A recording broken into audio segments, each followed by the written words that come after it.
I'm Nicky Almacy, a photojournalist working in Asia for over 15 years. During this time I've had the opportunity to shoot the most exciting projects from architecture through culture to art and heritage. Through Photojournalist Diaries, I would like to invite you along this journey, so if you feel like it, please hit the subscribe button.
For me, it's a magazine cover where a great photo really manifests itself. I mean, you can ask any photographer who ever had a cover out, and they will tell you that it's one of the highlights of their career. Whenever my photo appears on a magazine cover, it's almost like a sacred, like a magical event, because that particular moment you've chosen and decided to freeze into a permanent frame, an image, a photograph, it's suddenly out there and people are looking at it. It's smeared over a city or an airline or all over the world, and you just can't deny the impact of it. And it's not only that, it just leads and sells an entire issue of a magazine. It's the leading image, so it's very important.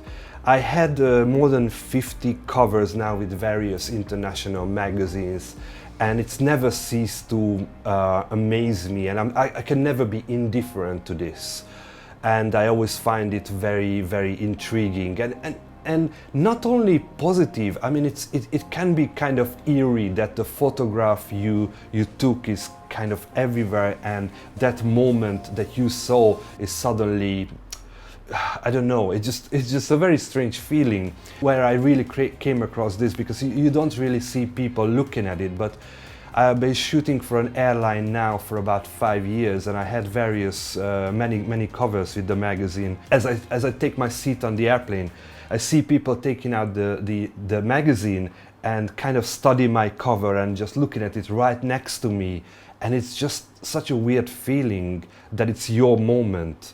I really don't want to over-mystify this, because every photographer knows that it's, after all, it's just an image, but it's still a very weird feeling, and it's also a great feeling too, I must say.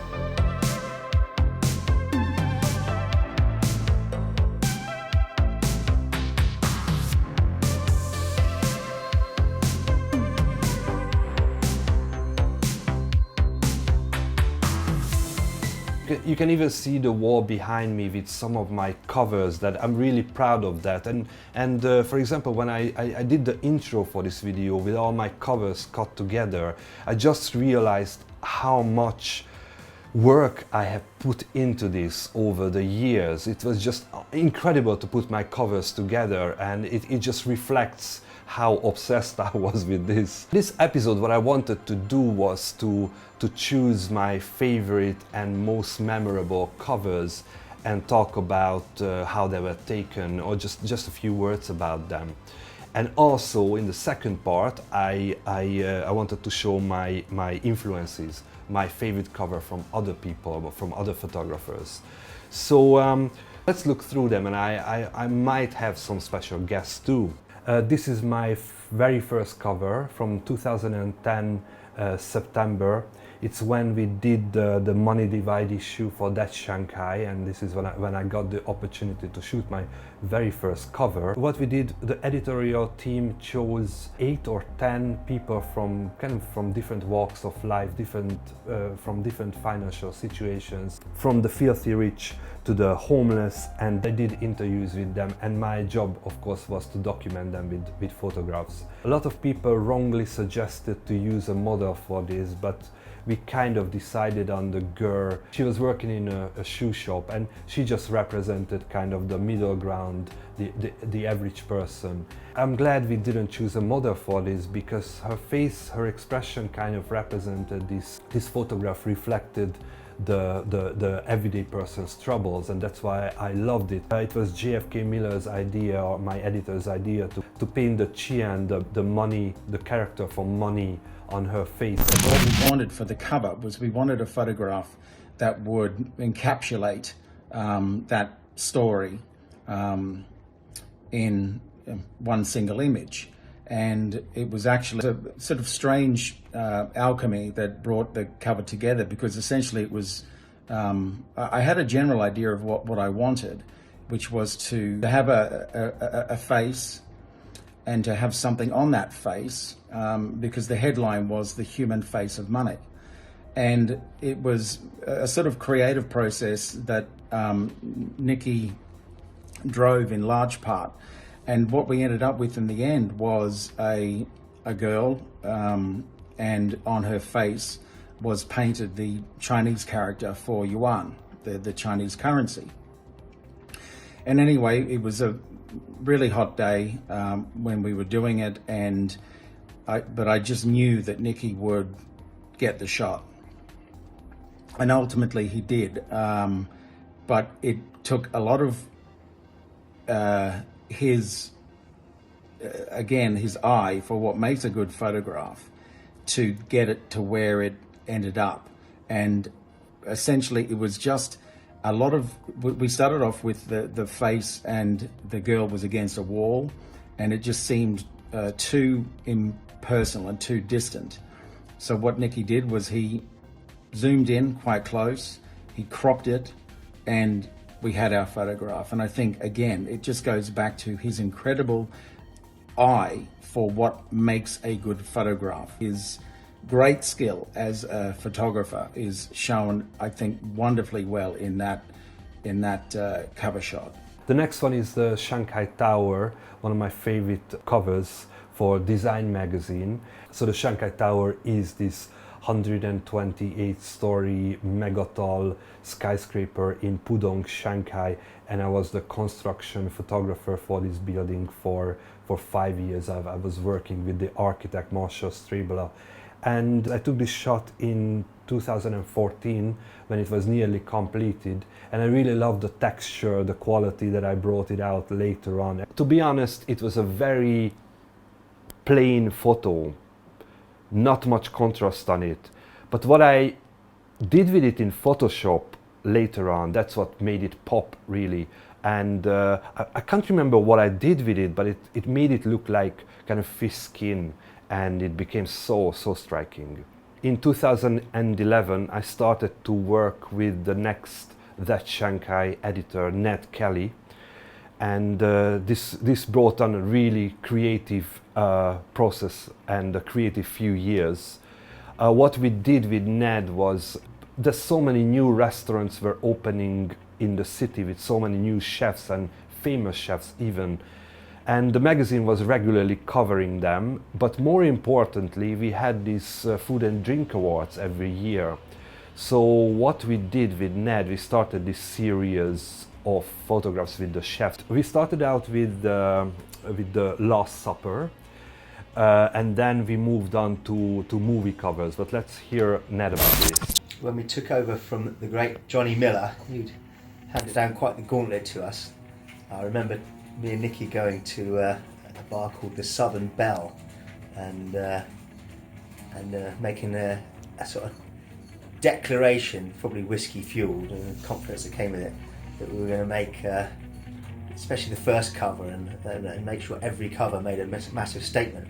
First cover was the Food and Drink Awards 2011, which was the Last Supper, which was which involved getting all the chefs in Shanghai to turn up, which we didn't know if they'd agree to, but turns out chefs are quite egotistical, almost as egotistical as people who work in magazines, and so they all obliged, and they all came along, and it was an old Mexican restaurant that was just perfect for it. We sort of borrowed tablecloths and sort of made it all look like it should, and pulled it off, and it was absolutely fantastic. And then that became a thing. We went into a film themed ones, and so we did the usual suspects, but particularly memorable were Reservoir Dogs, that happened on the most scorching hot day, and we got all these chefs along, and I actually forgot the ties, but we couldn't tell them, so I either had to go back and get them, or I got them brought down. I think we got them brought down, and I was sort of buying time with them before they were all threatening to leave, but we got it done, and we pulled it off, and it looked absolutely spot on. And then of course we did the Clockwork Orange one, which was fantastic. And I realised talking about it that Austin who sadly passed away this year, far too young, amazingly generous man with his time, wonderful chef, great host as a restaurateur, was on all three of those sort of ones that we really standout ones. So we definitely dedicate those to him. This is the very famous French chef Jean-Georges on the cover of China International Business. I shot this in one of his restaurants in Shanghai. I think it was actually called Jean-Georges or Jean-Georges. I shot him many times. I regularly went to his restaurant when he was in town. I think I ate there once, but I don't really like fine dining. So, I mean, he's a famous chef, and I was shooting a lot of chefs in Shanghai. Jean-Georges actually has restaurants all over the world, New York, London, Paris, Las Vegas, Miami, and Shanghai. And I remember once I was watching Friends, and they mentioned Jean-Georges, and I was like, wow, he's famous. But I don't know much about chefs, but I shot a lot of them. Shanghai, artlessly edgy. Actually, this was my first cover and first assignment for AirAsia's in-flight magazine Travel 360. I was still living in Shanghai, and the editor sent a writer over. Actually, I already shot the Glass Museum, but I wanted to reshoot for this magazine. So while the writer was doing her interviews and taking her notes, I basically walked around the building by myself and just found angles and looking for places to shoot. And there was nobody there except a mom and her daughter. And they were just walking around the place, and the daughter had a balloon, and I thought it looked really good, especially in that place. So, not in a creepy way, I must say, but I started to follow them around, and later I asked the mom if I can shoot the daughter in like a hallway. And she was very nice and helpful. We were finished with the interviews, and I took the photo. The mom asked for my contact, and I gave her my WeChat contact. And that was that. And when the cover appeared on the AirAsia flight, I was in Thailand, and I was just taking an AirAsia flight for another assignment, and I couldn't believe it, because they never told me that it's the new cover. I mean, I had covers before, but this was like, I was really shocked to see it on the plane. So anyway, when it came out, I didn't know whether I should send it to the mom or not. I was very careful, and then she sent me a message like can I see the photos, and I sent a few photos, but I didn't send the cover, because I thought if I send the cover, I didn't know them. I thought that they will go crazy and they will say, oh, we want money for this. And actually I wasn't really supposed to send them, because the girl's face wasn't visible on the cover. So I didn't have to ask for permission. So it was up to me whether I should send it and I get into trouble or not. Finally I sent it, and she just sent a message like, wow, she was completely blown away. And astonishingly, we are good friends ever since. But this is one of my favorite covers, really, just so striking and so beautiful. And actually the Travel 360's art director said that it's one of the best Travel 360 covers ever, which I'm very proud of. Defining the Future, my second Singapore cover. This photo actually was an outtake.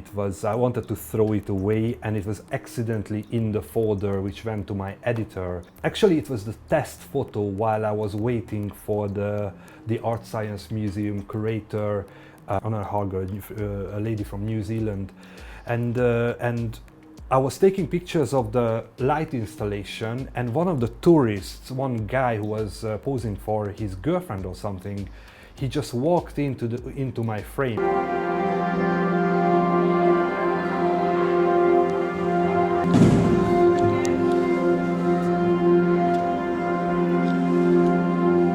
And as I was shooting, waiting for this lady, I just shot the picture. And I really didn't care about this photo, to be honest. Actually, I feel sorry for this guy because he never knew that he ended up on a magazine cover, an in-flight magazine cover, visible to thousands and thousands of passengers all over Asia. Actually, it looks great, and it's kind of represented what we wanted in the beginning of 2018. It was kind of edgy and futuristic. For this one, Live Your Fantasy, I was sent to Nagoya, Japan to shoot the World Cosplay Summit in 2018, in the middle of the summer actually. It was my second time in Nagoya. It's the hottest summer recorded in Nagoya. It went up to 41 and 42 Celsius. All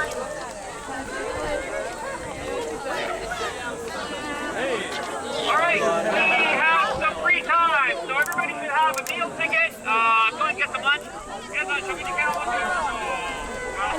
It was a 3-day shoot altogether, and I first shot the cosplayers in Meijimura Open Museum, just like an hour outside Nagoya. This is where it all started. And the heat was so intense that I really felt sorry for them, because the press was there, we were there with our cameras and short sleeves, but these guys were in full makeup, in costumes that it was just unbelievable. They were really suffering. Some of them even fainted. Even my viewfinder was full of sweat, so I couldn't see much. And I stopped this guy or girl, I still don't know, and even the editorial team couldn't figure out if it was a girl or boy. Every time I say it's a boy, I think it's a girl, and every time I say it's a girl, I think it's a boy. It had everything Travel 360 wanted. Human element, the eye contact, and the colors were amazing because it meant Japan. I mean, it's white, red and black just together. It's just really, really beautiful. Again, I'm very proud of it. This is my cover for the Korean architecture magazine Space. Not much to say about this. It's really the Shanghai Tower in its final stage in 2015. Actually, with this very same photo, I won the Best Exterior Architecture Award in 2016, and this photo was exhibited in London and in Berlin. They approached me, asked for this photo. I was happy to provide them, and I was published in Korea too. This is the Art Deco Shanghai hooded cover. Because Shanghai was one of AirAsia's destination in China, we could sell it as a destination article.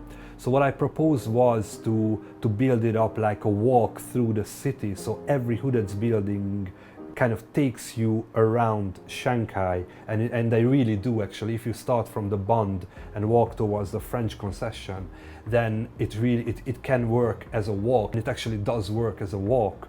So I said I'd go back to Shanghai and shoot it. But the only thing was missing from my photos from the book was the human element, because we didn't include any people in the shot. So I needed to get a model ASAP, and I put up an advert on WeChat, and soon I found this wonderful model named Alina. And Alina said yes, and we set up the shoot. By then I already had access to most of the buildings. I mean, I had the contacts through the book. So I shot a few photos in Park Hotel, at the back of Park Hotel, behind the facade of the Park Hotel. There's like a really photogenic wall, and basically what I did was I took Alina there and we shot this. And we shot a few more photos at the Normandy apartments on Huahai Road, and there we had the feature and the cover. This next cover was just the perfect team effort from Travel 360 back in 2019 February for Chinese New Year. It looks like a studio shot, like a really professional studio shot, but in fact you cannot get more DIY than this. It was just really homemade. We just gathered in one of my editor's apartment with a good makeup artist, and we just played around and experimented until we got this look right. We changed the costumes, we changed the background, we changed the makeup many times until we got this great look. Again, there's no model with this. We just picked one of our colleagues and made this amazing, incredible transformation on her. And I still think it's one of my best covers for Travel 360 ever.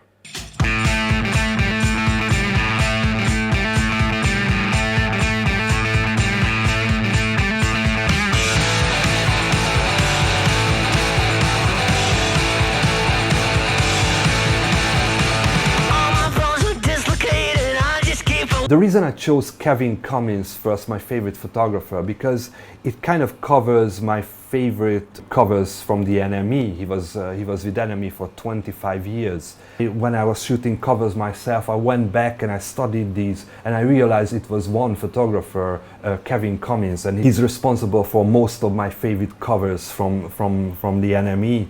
Kevin Cummins is a brilliant British photographer from Manchester. He started to shoot musicians in the mid-70s and basically worked for NME, as I said, for 25 years. Just like any other photographer, I'm very, very sensitive to images, and it's unbelievable how he captured my attention without me knowing, and basically capturing all the music fans' attention by kind of looking into the soul of these people. I see a lot of photographers running around with cameras and taking portraits, but it's not enough to shoot a portrait, to shoot a person, but you kind of have to understand them. You have to like kind of look into their souls as you talk to them. It really doesn't matter where your subject comes from. It could be an astronaut, it could be a musician, a baker, a businessman. They can come from any walks of life, but it's not enough to have a big-ass camera, an expensive camera, and just shoot portraits. But it's very important to kind of have this dialogue with your subject, and Kevin Cummins is a master of that, and he really inspired me. When he was shooting like stuff like for the NME, just simple covers like this Morrissey or Blur, there's something about it. It's just a photograph that you stop and look at. He took my all-time favorite NME cover. It's the mentally exhausted and broken guitarist Richie Edwards from the band Manic Street Preachers. This cover came out in 1994, September 25th. The reason I remember this date because it was the week, actually the day when I arrived to London the first time, and I started a new life there. It's not only this quality photo, this amazing photo on the cover, but it was impactful on me because of personal reasons. These first few days in London were very vivid and very memorable to me. So the funny thing was that Richie Edwards from the Manic Street Preachers has always been like a kind of a hero back then, where he couldn't really play guitar, but he was the lyricist for Manic Street Preachers, and he was kind of the figurehead for the band before he disappeared forever. Actually, they couldn't find a body. So I knew images of Richie. He was always in makeup, and he looked quite different. Actually, Kevin Cummins shot him for another NME cover, covered in this Marilyn Monroe print or something like that. I didn't much like that cover. I don't know why. Just it's not one of my favorites. But actually, when I saw this cover, I was so preoccupied by arriving to London and just taking in this new environment. So the funny thing was that I didn't even recognize that it was one of the most important heroes for me. It was Richie Edwards. Only later on, when I went to the hotel and I properly looked, and I was shocked actually that the state of him. He was like totally stripped down and broken. And the photo actually was shot in Swansea in Wales. and it was just so impactful, and so this cover is extremely important to me. And while we are the subject, let's see another tragic cover here, again from The Enemy. It's when Kurt Cobain died. This photo was shot by Martin Goodacre. I hope I pronounce his name well, because I never heard this name pronounced, to be honest. This shot was taken in Shepherd's Bush, London, in the Dalmatia Hotel when Nirvana was doing a tour in England. Same here, like with Kevin Cummins' shot, it feels like you glimpse into the soul of Kurt Cobain. The shot was used for the Enemy issue when Kurt Cobain died in 1994, April. And I remember it was on my wall for a while, and I just couldn't take my eyes off it. It's such a mesmerizing image. And I love the Joy Division cover when only Ian Curtis is looking back, the one who actually killed himself from the band, and later they formed into New Order. I really don't want to drench all this in tragedy. I'm aware of that, because I've been only talking about people who topped themselves or disappeared. But you have to understand that back at that time, when you're young, you listen to music, and those musicians who died in that particular time when you were a fan of them, it's very impactful. Along with this, another favorite Enemy cover of mine appeared in 1976 May, when David Bowie was doing his Station to Station tour. Photographer Andrew Kent shot this unbelievable cover of David Bowie with his back to the camera, and the headline says "Bowie's back." Andrew Kent documented David Bowie's career for 2 years from 1975, following him around on the Station to Station album tour, and his pictures capture the rise of Bowie's the Thin White Duke character, actually. Another great one is by Anton Corbin, when David Bowie and Brett Anderson from Suede got together in, I can't remember the year, must have been 93. Anton Corbin shot bands like U2 and again David Bowie, but what I love about this shot, that it has this Anton Corbin quality, this high contrast, gritty black photograph, which I love. I was supposed to talk about my favorite covers, but really I'm talking about Kevin Cummins. I think Kevin Cummins was the biggest impression, the biggest influence on me. No question about that. His work is immense in every way, and of course one of his famous covers was the Stone Roses. I think he used Manchester City colours to cover them. This theme-based photography really influenced for example, my jazz shots in Shanghai, because every time I had a shoot with a jazz musician, I always asked them what do they want, how would they like to be presented, and then we made arrangements and then I shot them. And this really came from Enemy, and especially Kevin Cummins. And again, my conclusion and my bottom line is just the same as in the previous episode, that I don't think digital media will ever be as satisfying on the eye and on the senses as print media was. Its completeness is entirely different. Digital slips through your fingers, and when it comes to covers, no matter how beautiful a website is, the significance of a magazine cover is just unbeatable.